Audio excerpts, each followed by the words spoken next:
30분이 돼가지고 다시 시작을 할게요. 잘 하시고 계신 것 같아요. 이거 하다 보면 이상한 데서 잘 안 됩니다. 당연히 돼야 될 것 같은데 안 되고.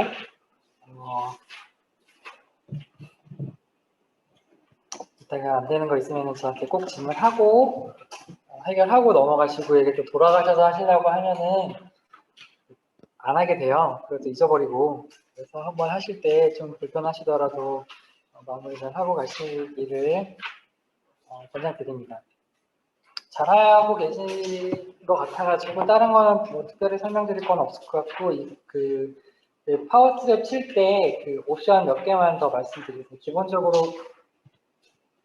저희가 VDD, VCS 스트랩을 치면은 그 교재에서 이제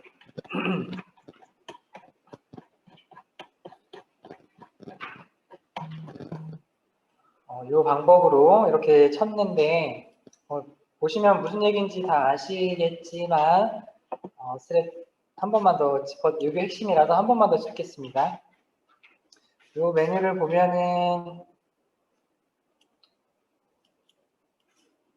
이게 메인인데 그 메탈 5는 홀수 메탈이니까 가로로 달리잖아요. 가로로 달려가지고 호리젠탈로 세팅을 해놓은 거고 스타트 포인트 Y가 70으로 되어 있습니다. Y가 70이 뭐냐면은 이제 그 마우스 커서를 이렇게 움직이다 보면은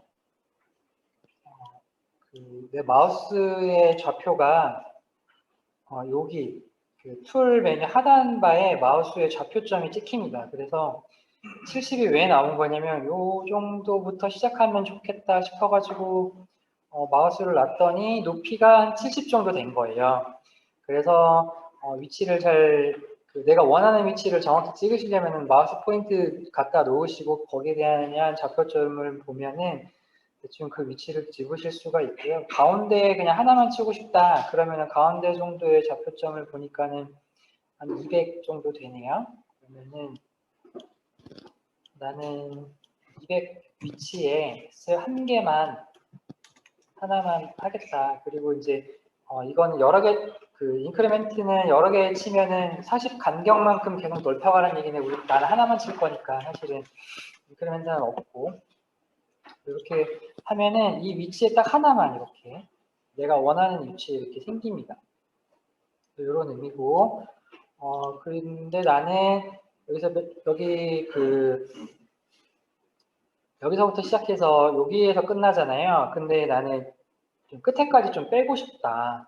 여기서 끝나는 게 아니고 좀 뒤로 좀 빼고 싶은데 하는 경우에는 여기 하단에 보면은 로우 엔드하고 하이 엔드가 있습니다. 이 하이 엔드, 로우 엔드 이 탭에 두 개가 있는데 로우 엔드 쪽에서 요 이제 처음 스타팅하는 그 포인트를 지정한 거예요. 처음에는 그냥 디폴트로 그 코어 바운드리가 돼 있어가지고 이 코어 바운드리가 여기잖아요. 이게 가운데 안에 있는 이 네모가 코어니까요. 코어 바운드를 기준으로 이제 스타트를 하다 보니까 제일 먼저 스타트할 수 있는 위치가 바로 옆에 있는 이 위치여가지고 여기서 시작한 겁니다. 근데 좀 처음부터 시작하겠다 싶으면은 이거 위치를 좀 바꿔주고 extend to 옵션을 주고선 apply를 누르면은 아까는 여기서부터 딱 시작했는데 여기 뒤에 추가돼서 이렇게 붙습니다.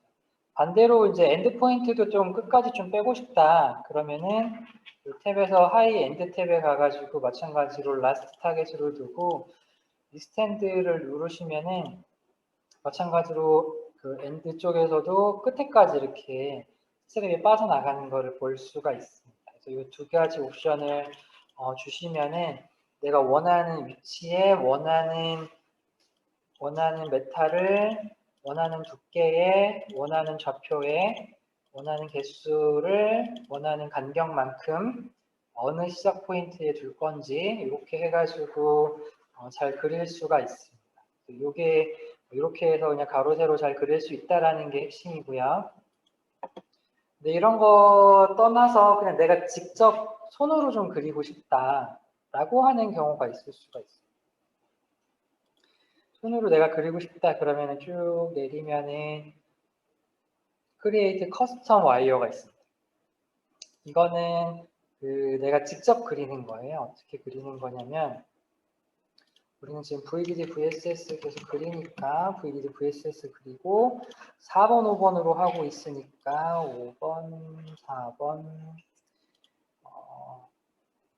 윗수는 그냥 이렇게 둘게요. 이렇게 두고 지금 검은색으로 됐는데 여기다가 마우스를 이렇게 내리면은 이렇게 내 원하는 위치에다가 우클릭한 다음에 어플라이 딱 하면은 네, 그냥 커스텀하게 이렇게 내가 스트랩을 직접 그릴 수도 있습니다. 이런 형태로. 그래서 굳이 스트랩 명령 안 쓰고 커스텀 와이어를 쓰면은 스트랩도 내가 원하는 위치에 원하는 걸 그 비아가 알아서 이렇게 잘 박혀요.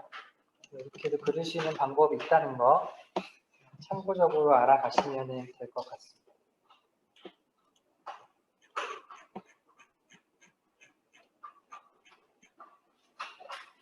어렵지 않았죠? 잘 하셨죠? 네, 잘 하신 것 같아요.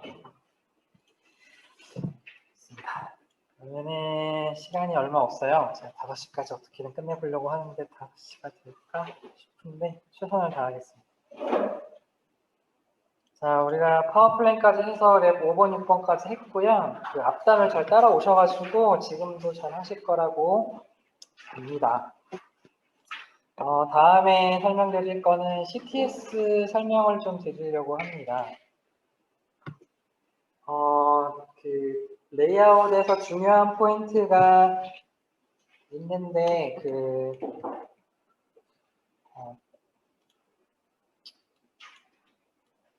타이밍적으로 제일 중요한 포인트가 CTS예요. 지금 뭐 파워플레이나 플로우 플랜 같은 경우에는 타이밍적인 이슈라기보다는 설계 디자인 물리적인 이슈인데 타이밍적인 이슈를 보는 게 지금부터 봅니다. 이전까지는 사실은 준비 단계인 거고 전체적인 틀을 잘 짜는 방법을 배운 거고 지금부터는 타이밍 관련된 내용을 바탕으로 설명을 좀 드리겠습니다.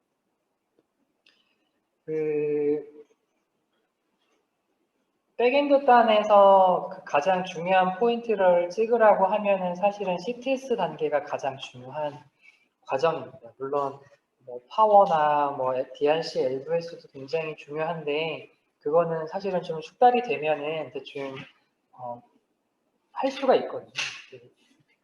파워 그라운드 까는 방법도 메탈에 대한 메탈에 대한 디렉션, 그다음에 베리파이 피지넷 명령어를 통해서 베리파이 피지넷 보면서 에러가 나면 계층 생각해서 이쪽으로 좀 연결해보고 저쪽으로 좀 연결해보고 안 되면 커스텀 와이어로라도 강제로 연결해가지고 어떻게든 넘어갈 수가 있는데 이 CTS 같은 경우에는 대부분의 동작을 툴이 알아서 하고 그리고 유저가 손으로 건드릴 수 있을 만한 영역이 많지가 않고 건드리려면 좀 깊이 알고 있어야 됩니다. 그래서 이 개념을 잘 잡고 가셔야 나중에 타이밍 바이올레이션이 났을 때 내가 할 수 있는 일들이 무엇인지 결정을 할 수가 있습니다. CTS에 대해서 설명을 드리겠습니다. CTS는 클럭 트리 신세시스의 약자고요. 클럭 트리 신세시스는 어떤 걸 하는 거냐 하면은 기본적인 개념은 이렇습니다. 클럭 소스가 들어왔을 때 프리플럽으로 이렇게 이제 클럭 시그널을 분배를 해주는데요. 디자인 컴파일러에서 우리가 해온 거는 모든 프리플럽이 다 여기에 있는 겁니다. 베릴로그 소스 코딩해서 그냥 펑션 시뮬레이션 할 때, 디자인 컴파일러에서 할 때 지금까지 했던 모든 거는 클럭 소스가 있으면 다 이렇게 같은 라인에 프리플럽이 있다라고 생각을 하는 겁니다. 그 말이 뭐냐면은 여기서부터 여기까지 가는 시간이 다 동일하다고 보는 거죠. 그래서 클럭이 딱 뛰면 얘가 딱 뛰잖아요. 그러면 얘도 딱 동시에 라이징이 딱 된다고 본 거예요. 물론 이제 그렇지 않다라는 걸 알기 때문에 뭐 지터 마진도 줬고 언선턴티도 줬고 뭐 여러 가지 이제 마진 값들을 줬는데 어쨌든지 간에 좀 나열돼 있다고 보고 혹시 모르니까 마진으로 잡아놓은 거지 실제 값을 우리가 알고 있는 게 아닙니다. 그리고 실제로 셀이 그렇게 배치되는 상황도 아니었고요. 지금부터는 플레이스먼트를 했기 때문에 셀의 위치가 결정이 됐어요. 그래서 셀의 위치가 결정이 됐기 때문에 그 셀의 위치에 맞게 패스가 나왔고 그 패스 딜레이가 결정이 됐고 그 패스에 맞는 딜레이 값을 바탕으로 계산을 해야 됩니다. 계산을 할 때 어떻게 계산을 하냐면은 내 딜레이를 보면 계산을 할 수가 있는데 우리의 그 기본적인 컨셉이 처음부터 어떤 컨셉을 갖고 접근을 했냐면 여기까지 가는 딜레이가 다 같다라고 가정을 했잖아요. 근데 이거를 지금은 달라졌기 때문에 이 딜레이 값을 맞춰 나가야 되는데 어떻게 맞추느냐? 버퍼를 넣어서 맞춥니다. 버퍼를 넣어서 맞추는데 이 버퍼를 넣을 때 그냥 마구잡이로만 넣는 게 아니고 버퍼를 넣을 때 기준선을 잡아야 되는데 기준선을 잡는 그 과정에서 툴이 트리 구조를 이용해서 기준점을 잡아요.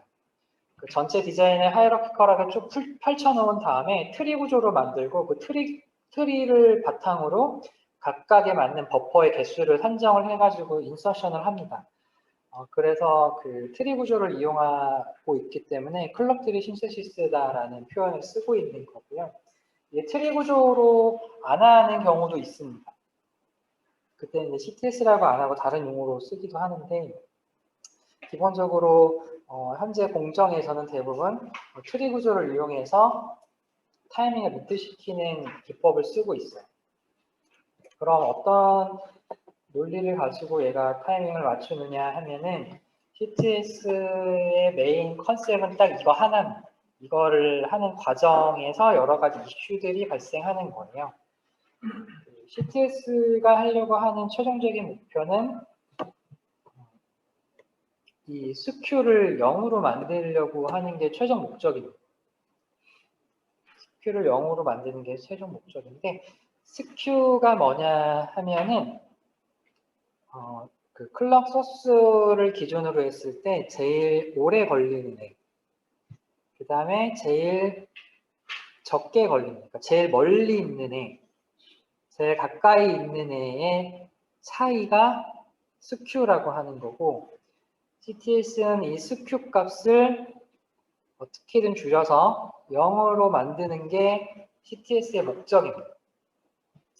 왜냐하면 애초에 우리가 모든 디자인이 이렇게 클럭 소스 기준으로 동시에 라이징 한다는 걸 기준으로 계속 설계를 해왔기 때문에 최종적으로 어쨌든지 간에 모든 프리플롭이 클럭 소스가 떴을 때 동시에 정확하게 라이징 엣징에 들어갈 수 있도록 세팅해주는 거예요. 이 그림만 잘 알고 있으면 CTS가 뭘 하고 있다라는 거를 다 이해할 수가 있어요. 물론 이제 툴이 좀 이것저것 여러 가지 일을 하긴 하는데 어쨌든 개념적으로는 이거 하나입니다. 플레이스먼트를 우리는 했죠. 이렇게 모양 크기를 잡았어요. 이 크기 잡는 거를 뭐라고 했냐면은 플로어 플랜이라고 했습니다. 크기 잡았고 그 다음에 파워 플랜 했죠. 파워 플랜에서 파워 잡아줬고 그 다음에 플레이스먼트 했습니다. 플레이스먼트 해가지고 스탠다드 셀 바깥에 있는 애들을 다 안쪽으로 넣어줬어요. 안쪽으로 넣어줘가지고 이 하나하나가 스탠다드 셀이라고 생각을 하시면 됩니다. 그럼 이렇게 넣고 놓으면은 우리는 이제 패드도 위치를 잡아줬기 때문에 패드 위치가 정해졌어요. 패드 위치도 정해졌고 클럭 패드 위치가 정해진 거죠.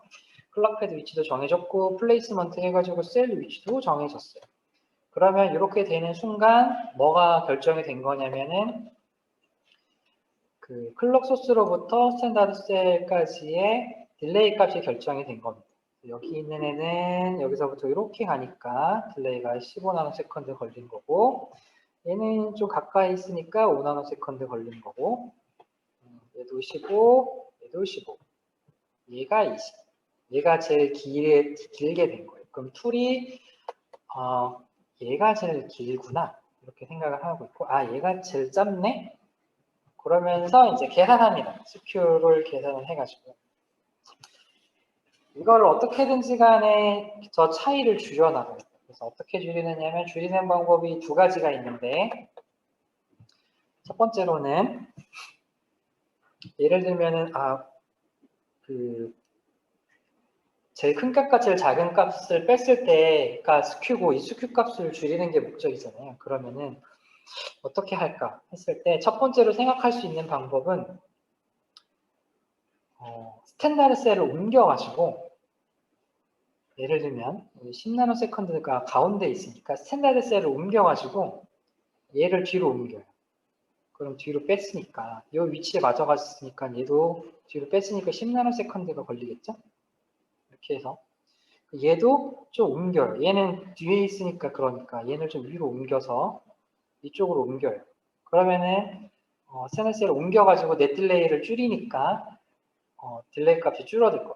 이런 식으로 해가지고 스탠다드 셀 위치를 바꾸는 방법이 한 가지가 있어요. 이렇게. 첫 번째 방법은 스탠다드 셀 위치를 바꿔가지고 동시에 자 액티베이션이 되게. 근데 이게 한계가 있죠. 왜냐면은 어차피 얘에서 걸리는 시간이 여기서부터 퍼져나갈 거기 때문에 중간 값으로 논다 그러면 스탠다드 셀이 다 이쪽 위치 어딘가에 언저리에 다 위치해야 될 거예요. 그러면은 이쪽이 이런 데는 스탠다드 셀이 놓이기가 어렵고 다 이쪽 언저리로 다 모일 거잖아요. 얘가 여기 있기 때문에 기준선을 잡다 보면 특정 기준선 기점으로 스탠다드 셀을 옮겨서 CTS를 이제 스큐를 제로로 맞추려는 행위를 하다 보면은 스탠다드 셀이 뭉쳐 있는 현상이 발생합니다. 그래서 이제 그건 한계가 있고 두 번째로 쓸 수 있는 방법이 버퍼를 넣는 거예요. 그래서 버퍼를 넣어가지고 이제 딜레이를 계속 끄는 거죠. 딜레이를 계속 끌어가지고 예를 들면 이 버퍼 하나 통과할 때마다 1나노세컨드씩 걸린다. 그러면 기준점 10나노세컨드를 잡았을 때 이 버퍼 5개 넣는 거예요. 그러면 얘는 여기까지 갈 때 이렇게 쭉 가면서 버퍼 해서 얘는 10나노세컨드 걸리겠죠? 버퍼를 넣는 거예요. 그래서 버퍼하고 그 다음에 플레이스먼트 셀 위치를 바꿔가는 거를 잘 조합해가지고 요 스큐 값은 어찌됐든지 간에 0으로 맞추는 게 최종 목적이에요. 그래서 CTS를 하다 보면 셀이 움직여요. 셀이 움직이고 그리고 CTS를 하다 보면 버퍼가 자꾸 추가가 됩니다.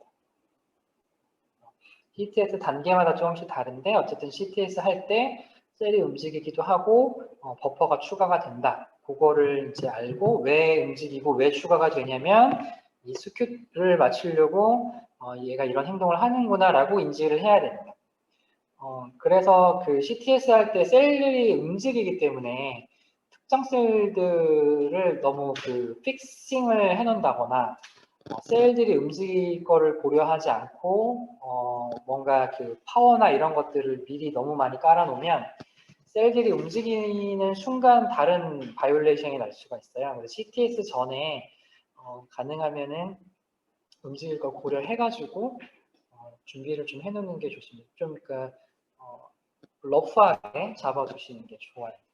그래서 CTS는 복잡해 보이지만 사실은 굉장히 간단한 개념이다라는 거고 CTS를 하기 전에 사전에 준비되어야 되는 것들이 있습니다. CTS를 아무 단계에서나 하는 게 아니고 저희가 칩 디자인 플로우를 그때 설명을 드렸잖아요. 셋업 해야 되고 플로우 플랜 해야 되고 플레이스먼트 하고 파워 플랜 하고 그 다음에 CTS 앤 라우트 한다 이렇게 말씀드렸는데 위에 단에가 어느 정도 준비가 다 돼 있는 상태에서 CTS를 합니다. 그래서 플레이스먼트는 끝나 있어야 됩니다. 왜냐하면 당연하죠. 플레이스먼트가 안 됐는데 CTS 명령을 내리는 건 의미가 없어요. CTS는 스큐를 0으로 맞추는 거기 때문에 스탠다드 셀이 플레이스먼트가 되어 있다라는 걸 가정하고 계산을 하는 겁니다. 플레이스먼트를 반드시 진행을 해놓은 상태에서 CTS에 돌입하셔야 되고 파워 그라운드 넷이 어느 정도 프리라우트 돼 있어야 됩니다. 컴플리트 될 필요는 없는데 좀 깔아놔야 돼요. 그래야 스탠다드 셀이 움직여도 파워 그라운드가 다 연결될 수 있게. 그래서 아까 제가 그 엔드 탭 넣어가지고 모든 레일에 다 파워 그라운드가 깔려 있어야 된다고 말씀드린 게 CTS 할 때 스탠다드 셀이 움직이기 때문에 그래요. 그래서 우리가 지금 파워 그라운드도 어느 정도 다 미리 전부 다 깔아놨고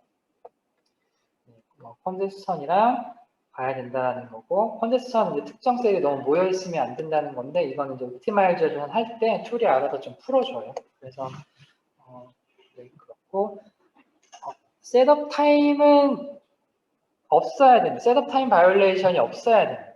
CTS 하는데 지금 CTS는 홀드 잡는 거예요. 홀드. 셋업 잡는 게 아니에요. 그래서 셋업은 미리 다 잡아놓은 상태라고 보는 겁니다. 디자인 컴파일러 할 때 셋업은 다 잡고 왔다라고 가정을 하고서는 보는 거기 때문에 셋업은 없고 홀드만 있는 상태에서 하는 거다. 그리고 맥스 캠, 맥스 트랜지션 바이올레이션이 없어야 된다. 이런 의미. 그리고 하이 펜아웃 넷들도 잘 고려해야 된다. 내용입니다. 툴이 어느 정도 맞춰주기는 해요. 그래서 제일 중요한 거는 플레이스먼트는 무조건 끝나야 된다는 거. 그 다음에 이제 파워 그라운드 좀 잘 깔려 있어야 된다는 거. 그 다음에 셋업 바이올레이션이 없어야 된다는 거. 이 세 개는 반드시 꼭 체크를 잘 하고 홀드를 CTS를 진행하세요. 이거가 안 되어 있는 상태에서 CTS 아무리 넘어가 봐야 툴만 뭐 하루 종일 돌지 바이올레이션이 계속 납니다. 그래서 계속 돌리는 게 의미가 없어요.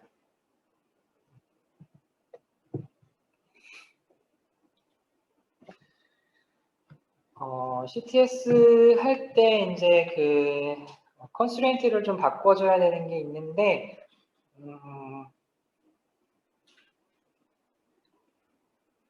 요즘에는 그냥 진행하는 경향이 좀 있습니다. 이제 이 시놉시스 교재에는 이 클럭 언서턴티 난리라고 되어 있어요. 클럭 언서턴티 난리라고 되어 있는데 이게 왜 난리느냐? 디자인 컴파일러에서 이제 언서턴티를 줬잖아요. 이 언서턴티를 준 게 뭐를 언서턴티로 줬냐면은 마진을 주고 지터를 줬잖아요. 하나가 더 있는데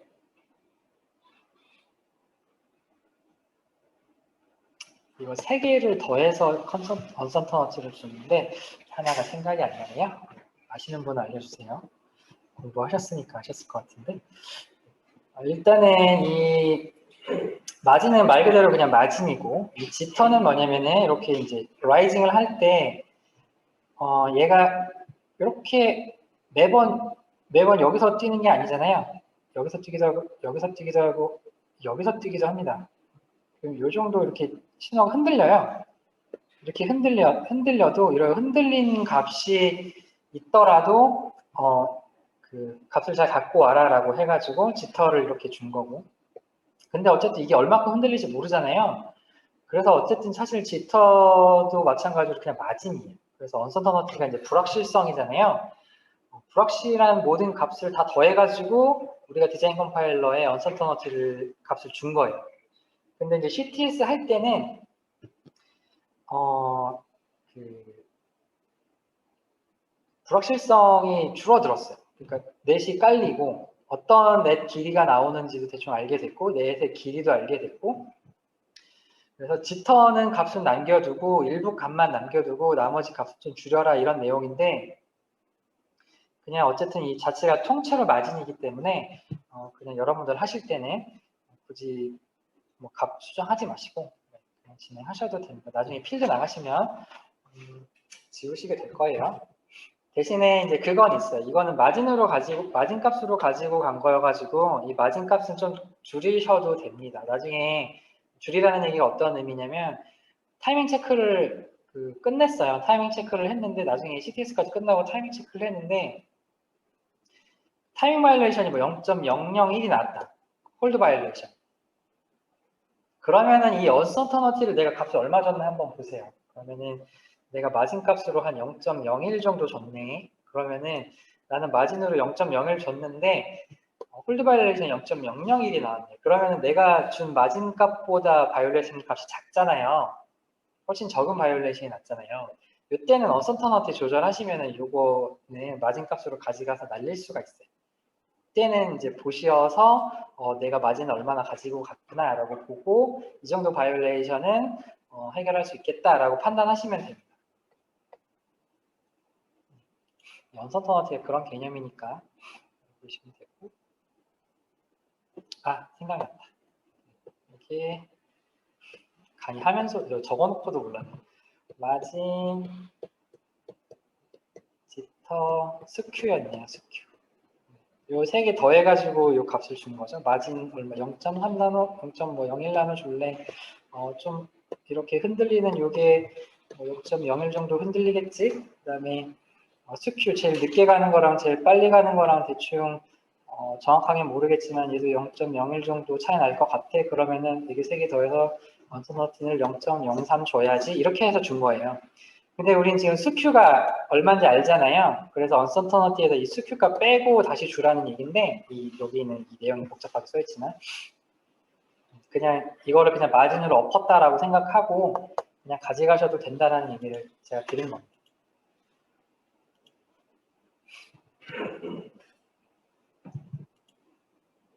이해하셨죠?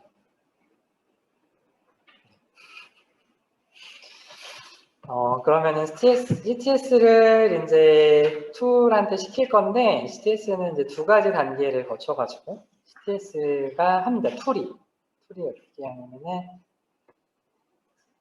CTS라는 게 있고, CTO라는 게 있습니다. 옵티마이제이션 한 번 더 한다는 거고, CTS 할 때는, 클럭 트리를 구축한다는 거고, CTO 할 때 버퍼 인서션, 그 다음에 셀 사이징 좀 바꾸고 셀 위치도 좀 바꾸고 이렇게 한다는 게 CTO 이렇게 한다는 거예요.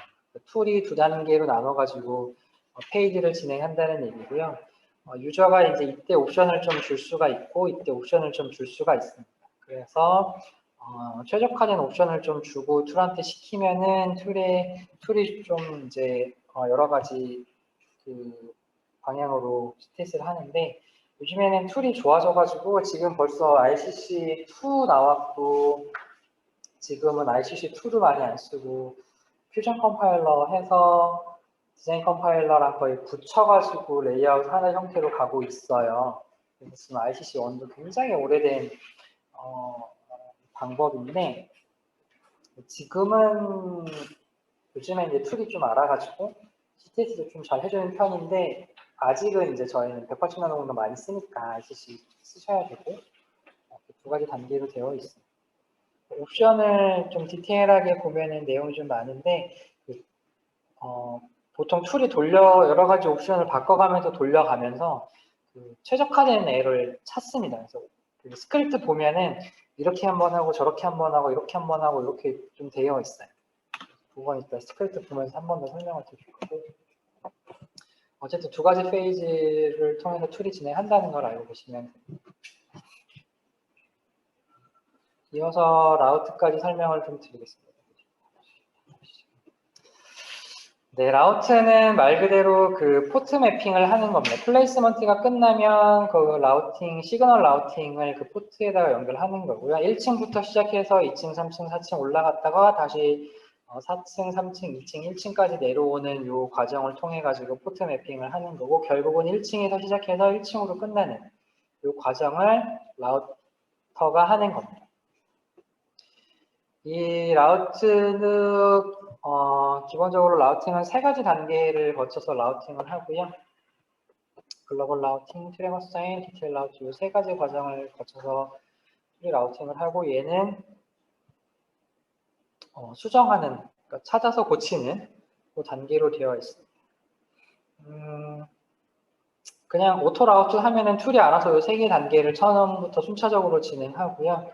오토 라우트 했는데 툴이 라우팅을 잘 못한다 그러면은 유저가 그 스텝별로 쪼개가지고 옵션을 따로 주고 스텝별로 뭐가 문제인지 체크한 다음에 넘어가는 과정을 디테일하게 할 수 있습니다.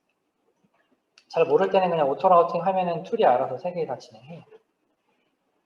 개념적으로는 아셔야 될 것 같아서 말씀드리면은 글로벌 라우트 같은 경우에는 그 스타트 포인터랑 엔드 포인트 위치를 잡은 다음에 그 이제 G셀이라고 해가지고 글로벌 라우팅 셀이라는 거를 쭉 깔아봐요. 쭉 깔아가지고 스타트 포인트랑 엔드 포인트까지 갈 수 있는 길이 있는지를 봅니다. 예를 들면 이제 뭐 여기서부터 여기까지 가야 되는데 여기가 이제 1층 스타트 포인트고 얘가 1층 엔드 포인트일 거잖아요. 그럼 2층, 3층, 4층, 5층까지 가서 다시 쭉 내려갔을 때 여기까지 갈 수 있는 루트가 있는지 찾아봅니다. G셀이라는 걸 쭉 깔아보면서 갈 수 있는 길이 있는지 찾아봐요. 최적화된 길이를 찾는 게 아니고 갈 수 있는지 러프하게 포인트를 잡습니다. 갈 수 있는지 없는지를 봐요. 글로벌 라우팅을 딱 했는데 그 길을 못 찾는다. 레포트를 봤는데 글로벌 라우팅을 했는데 길을 못 찾는다. 그러면 얘는 라우팅 안 되는 애예요. 뒤에 디테일 라우트까지 가봐야 의미가 없어요. 왜냐면 애초에 갈 수 있는 길이 없는 상태라서. 그런 거고. 글로벌 라우트는 그 메탈 라인을 이렇게 실질적으로 깔지는 않고요. 그냥 포인트만 찍어가면서 이쪽 해가지고 가는 길만 찾아내는. 그 메타를 놓기 시작하는 거는 이제 글로벌 라우트는 트래거 사인, 디테일 라우트 세 단계 중에 트래거 사인 할 때 메타를 한번 놔봐요. 디테일 라우트 할 때는 이제 포인트 이렇게 찍어놨는데 트래거 사인 할 때는 여기서부터 이렇게 실제로 이렇게 메타를 놔봅니다. 놔지는지 이렇게 놔봐요. 이때는 이제 DRC 무시하고 일단 놓습니다. 메타를 놔지는지 체크하는 과정이에요. 쭉쭉쭉쭉 놔봐서 메탈 놓을 수 있네 이렇게 보는 거예요. 왜냐면 이제 트래거 사인 놓다 보면 그 동일 메탈이 지나가게 되는지를 보거든요. 그럼 쇼트가 나니까 이런 쇼트 나는 구간들이 있는지 실제 놓아가면서 보는 거예요. 쭉쭉쭉쭉쭉 봅니다. 이거는 이제 트래거 사인 할 때는 이제 DRC 바이올레이션을 픽스를 하지 이제 DRC 바이올레이션 어떻게 되느냐 이런 건데 트래거 사인 했을 때 이제 DRC를 보는 건 크게 의미가 없어요. 그 서치 앤 리페어 또는 디테일 라우트 할 때 잡는 거라서 트래거 사인까지 했을 때는 DRC 크게 신경 쓰지 않아도 된다는 내용입니다. 복잡하게 그림이 그려져 있는데 결국 그 얘기예요. 디테일 라우트는 어떻게 하느냐면 트래거 사인 할 때 발생했던 DRC 바이올레이션을 잡아줍니다. 그래가지고 이렇게 노치 나는 DRC 있으면 노치 없게 이렇게 만들어주고 노치 스페이싱 에러 이렇게 또 나면 원래 이제 메탈은 디렉션이 있어가지고 디렉션대로 갔는데 이런 거는 그냥 디렉션 무시하고 세로로 가는 게 더 유리하다 그러면 툴이 디렉션 무시하고 그냥 세로로 이렇게 그냥 묶어줍니다. 이런 것도 디테일 라우트가 해주고 이렇게 메탈 스페이싱 된 거 있으면 좀 떨어뜨려주고 미니멈 스페이싱 에러 나면 이렇게 디테일 라우트를 해줍니다. 라우팅을 하는 방법을 보면 여기서부터 여기까지 가야 된다라고 했을 때 글로벌 라우트는 여기서까지 갈 수 있는지 봐주는 게 글로벌 라우트고 트래거 사인은 한번 그냥 놔봅니다. 이렇게 놔보는 게 트래거 사인이고 디테일 라우트는 이렇게 놨을 때 발생하는 DRC를 잡아줘요. 여기는 너무 스페이스 에러 있어 이러면 잡아줍니다. 이렇게 잡아줘요. 이렇게 하는 게 라우트 과정입니다. 뭐 설명이 되게 어렵게 되어 있는데 결국 그겁니다. 3개의 과정이 있고 유저가 스텝별로 진행할 수 있고 하는 거는 툴이 알아서 한다. 그렇게 보시면 됩니다. 그래서 라우트 하기 전에는 마찬가지로 플레이스먼트가 당연히 끝나 있어야 되죠. 플레이스먼트 셀이 결정이 돼야지 셀에서 셀로 연결하는 게 라우트니까 플레이스먼트가 당연히 끝나 있어야 되고 CTS가 끝나 있어야 됩니다. CTS랑 라우트랑 차이점이 뭐냐면 CTS는 클럭 기준으로 보는 거예요. 라우트는 시그널 기준으로 보는 거예요. 시그널 기준. 우리는 시그널보다 클럭이 중요하잖아요. 클럭 타이밍 미트가 중요하니까 클럭이 먼저 체크하고 클럭을 먼저 연결합니다. 그리고 나서 시그널을 연결하는 거예요. 그래서 CTS가 끝나고 그 다음에 시그널 라우팅을 하는 거다. 이렇게 보시면 되고요. 네. CTS를 했다는 얘기는 파워그라운드도 어느 정도 끝났다는 얘기고 컨제스천 이슈도 거의 없어야 된다는 얘기고 CTS 끝났기 때문에 라우트 할 때는 타이밍, 그러니까 그 셋업이나 홀드가 잡혀져 있어야 됩니다. 이때 그 홀드는 조금 놔도 돼요.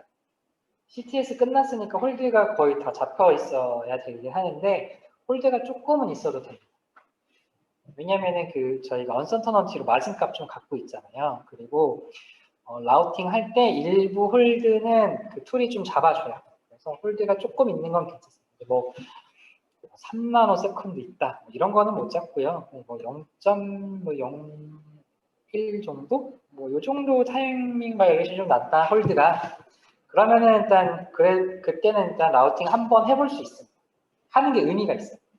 근데 CTS 했는데 홀드가 0.3 막 3나노 세컨드, 5나노 세컨드 CTS 끝났는데 홀드 바이올레이션 이렇게 났다. 그럼 얘는 뒤에 라우트 가는 게 크게 의미가 없거든요. 라우트 가도 얘는 홀드 바이올레이션 이미 나요. 못 잡아요. 라우트만으로 홀드 바이올레이션 3나노, 5나노 세컨드는 고치기가 굉장히 어렵습니다. 그러니까 뒷단을 굳이 가실 필요가 없다는 거죠.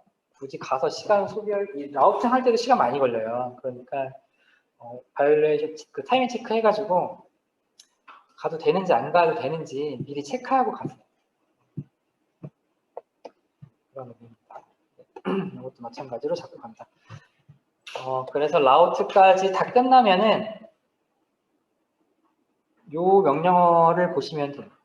다 끝났다 만약에 라우트 끝 그러면 유저분들이 체크하셔야 되는 가장 큰 명령어 요거 레포트 컨스트레인트 마이너스 올 요거 하면은 모든 레포트를 다 뿌려줘요.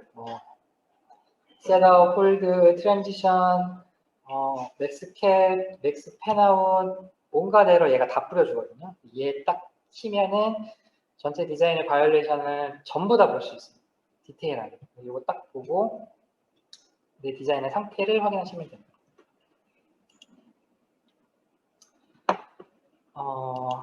자, 그래서 글로벌 라우팅부터 트래버스 사인 디테일 라우트를 할 건데 우리가 어떤 명령어를 통해서 할 거냐면은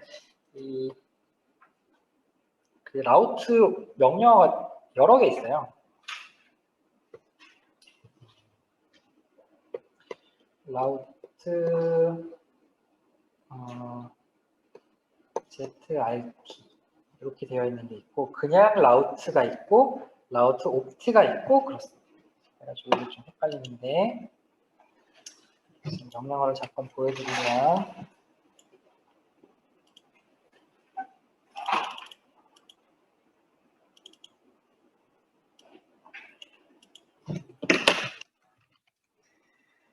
그 라우트라고 하고 탭 키를 누르면 라우트로 쓸 수 있는 명령어들이 쭉 보이는데요. 여기서 잠깐 보여드리면은 라우트 지금 순서대로 보면은 라우트 글로벌 처음 하는 거죠. 그리고 라우트 트랙, 라우트 트랙 이게 두 번째로 하는 거죠. 그 다음에 라우트 디테일 이렇게 순서대로 하면 됩니다. 근데 보면 여기 라우트 오토가 있어요. 라우트 오토는 슈퍼 커맨드입니다. 라우트 오토 하면 툴이 알아서 글로벌 트랙 디테일을 순서대로 진행해요. 슈퍼 커맨드. 그 다음에 보셔야 되는 게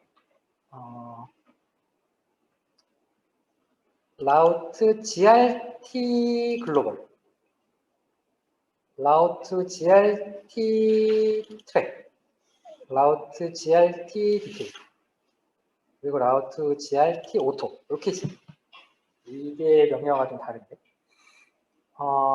우리가 쓰는 거는 이 라우트 GRT를 씁니다.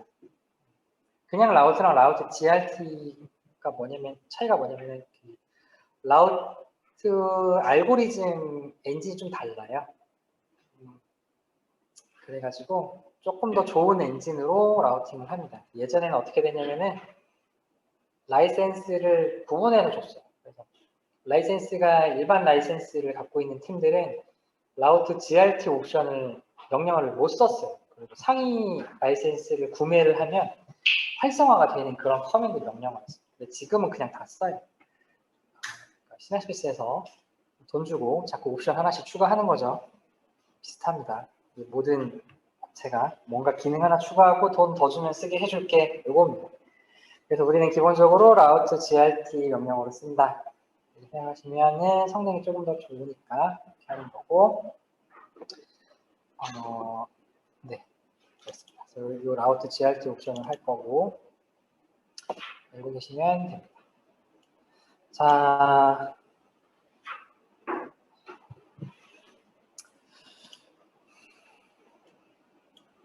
다섯 시까지 끝낼 수 있을 것인가?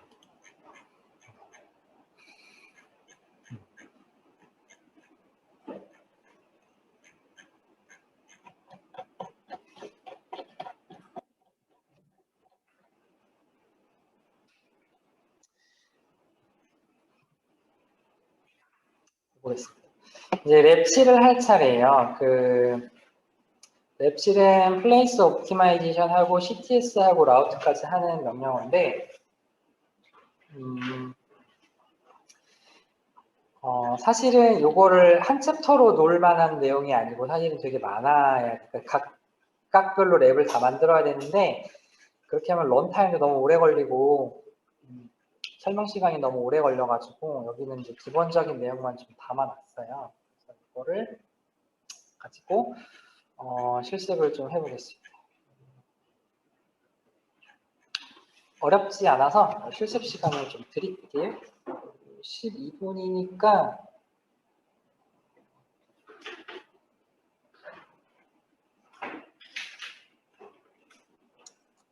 (25분) 25분까지 해보시고 25분에 다시 시작하겠습니다.